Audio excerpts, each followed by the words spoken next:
la monnaie yàgg naa wax ni c'est pas un tabou lu ñu war a waxtaan la suñu koppar gii méngoowul ak dëppoowul ak fi ñu war a jëm président juñu ne ko keroog réew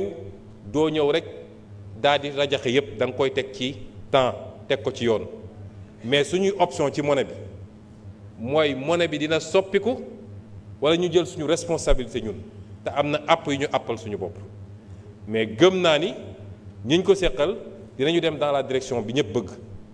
parce que mënuñu continuer keroog en conseil des ministres le ministre de l'économie dafa présenter benn communication wone ni suñu économie alignée sur l'économie de l'Union européenne ñoom bu ñu sëqatee ñu sëqat bu ñu yéegee ñu yéeg bu ñu wàccee ñu wàcc la corrélation avec la monnaie n'est pas automatiquement faite mais quel est le seul facteur qui nous lie à cette zone-là mais c'est la monnaie moo tax il faut que ñu nangu poser débat yooyu avancer ci mais lu technique la lu sérieux la am na lu ñu teg loo xam ne ñu ngi ciy liggéey du fii laa koy développer yëpp pour vous dire que tous les leviers ñu ngi ciy liggéey tous les leviers qui doivent nous amener à souverainiser notre financement nous donner le maximum d'indépendance parce que da ngay dégg ñu ne ñoom ñoo ne woon bor tekkiwul manquer de souveraineté bor bu ñu la conditionné ba nga xam ne sañoo bañ bor boobu mooy manquer souveraineté mais bu dee yow yaa am sa latitude marché yi wóolu la ba soo wootee ñu wuy si la parce que la dette n'est que de la fiscalité différée en réalité nga teg ko ci temps teg ko ci anam boo xam ne dette bu soutenable la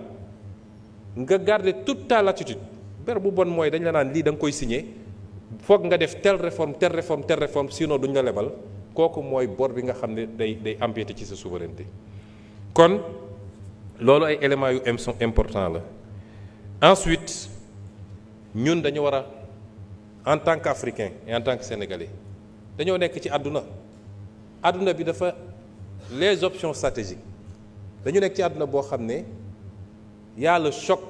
des grandes puissances il y a ce qu'on appelle le piège de Thucydide mooy à chaque fois qu'une nouvelle puissance jóg beneen puissance bi fi newoon ni muy réagirait par rapport ak puissance boobu études yi ñuy def mooy ci 16 cas yi ñu étudier dans l'histoire de l'humanité les 12 dafa mujjee ci guerre fi mu ne nii amagul te ñu ngi ñaan yàlla bu mu am waaye guerre économique déclenché na ñun les petits pays comme le Sénégal ban stratégie dañoo war a am pour capter les dividendes de cette guerre économique qui se déclenche parce que am nañu toutes les options et tout le potentiel qu'il faut l'Afrique doit être le prochain moteur de l'économie mondiale pendant ces 30 ans ça a été la Chine gis nañu essoufflement Afrique suñu régler problème mu évidemment la stabilité dans les pays la sécurité l'instabilité politique qu'il y ait un minimum de consensus entre nous et c'est pourquoi j'en appelle à l'opposition parce que fii y a pas matière à opposer fii amul lu ñu fi opposer fi ñu fekk réew mi def xayma bi ne sénégalais lii moo fi nekk gisuma ku ci war a opposer mais da ngay gis koo xam ne sax même su ciy wax sax oui li fi xew c'est grave et cetera mais ñoom waruñu woon non nous allons dans le sens bi réew mu sa defaru yoon bii la jël kon loolu amul lu ñu ciy opposé wu les actes qu'on pose pour la bonne gouvernance dans les prochains jours on soumettra ici à l'Assemblée un certain nombre de projets de loi yoo xam ne presque pare na le projet de loi pour réformer l'OFNAC le projet de loi pour les lanceurs d'alerte le projet de loi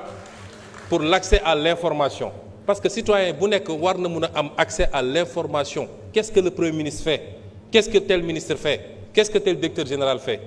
le projet de loi pour la déclaration de patrimoine ñu généraliser ko ba képp ku yor responsabilité publique ñu xam lan nga yor mais loolu est-ce que am na matière à opposition les options ñu jël stratégiquement pour jëlaat suñu souveraineté économique est-ce que am na matière à opposition kon ñu bàyyi fi loolu yépp bëgg a entraîner le pays dans des débats de personnes à une certaine opposition je dis que la haine ne peut pas être un moteur politique surtout la haine dirigée contre une personne qui vous a rien fait je les rassure c'est pas les attaques crypto-personnelles maa ngi sant yàlla je suis politiquement indestructible ma wax leen ko léegi parce que li ma ne li ma ne yàllaa ko def saa yu ko soobee moom moo ko fiy dindi mais du nit ku fiy wax di tëb bu ñu génnoon léegi taxaw ci ne bedd bi ku ñëw romb la ku ñëw taxaw nuyu ak man maa ngi ciy sant yàlla mais ñun réew mi moo ñu soxal moo tax si on a une opposition républicaine elle n'a qu'à s'opposer de manière républicaine nañu ñëw wax ci mbay mi nañu wax ci càmm gi nañu wax ci ressources naturelles yi nañu wax ci les programmes et les objectifs sur ce terrain nous sommes ouverts au dialogue, nous sommes ouverts au débat contradictoire comme je le fais ici à l'Assemblée mais ñu bëgg a bàyyi foofu yépp entraîner le pays vers des dérives verbales, vers des règlements de compte personnels, les dossiers judiciaires amul kenn koo xam ne dañ laa togal parce que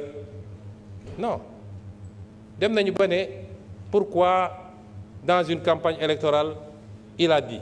mais la justice ne fonctionne pas par rapport à ça. Un juge on lui amène un dossier avec des faits, avec des preuves kan moo ci waxoon kan moo ci waxuloon c'est pas important est-ce que li mu yor dossier la wala du dossier li ci des c'est le débat public, le débat politique il est ce qu'il est. li ci des pour compléter toujours madame mooy ci contexte bi j'ai parlé tout à l'heure du piège thucydide ak fi réew mi fi àdduna bi toll. Un nouveau pouvoir est arrivé dans l'une des grandes puissances nee na dafa bëgg a mettre un terme à la globalisation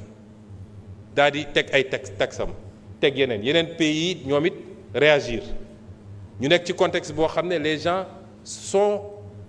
vont être poussés vers le repli mais ça c'est une chance pour des continents comme les nôtres parce que li waroon dem feneen mën na ñëw fii mais dafa am ñu koy organiser. Nous ne sommes pas pour le moment un problème de compétitivité de notre économie. C'est pourquoi l'une de nos priorités mooy l'énergie. Je l'ai dit ici, je le répète. Réew munoo industrialiser wu munoo développer une économie tant que tu as une énergie qui coûte ce qu'elle coûte au Sénégal, c'est-à-dire plus de 100 francs le kilowattheure. Suñu plus grand pari et suñu plus grand défi dans les 5 ans mooy ramener le prix du kilowattheure maximum à 60 francs. Le ministre de l'Énergie vous l'a dit l'autre jour. Et c'est pourquoi nous avons dit suñu gaz bi mënuñu ko bàyyi mu génn noonu gaz bi suñu priorité mooy luñ ci mën a andi mettre toutes nos centrales au gaz, faire de nouvelles centrales au gaz. Je vous ai dit à l'origine 2050 on a un objectif de 10 000 kWh, 10 000 MW.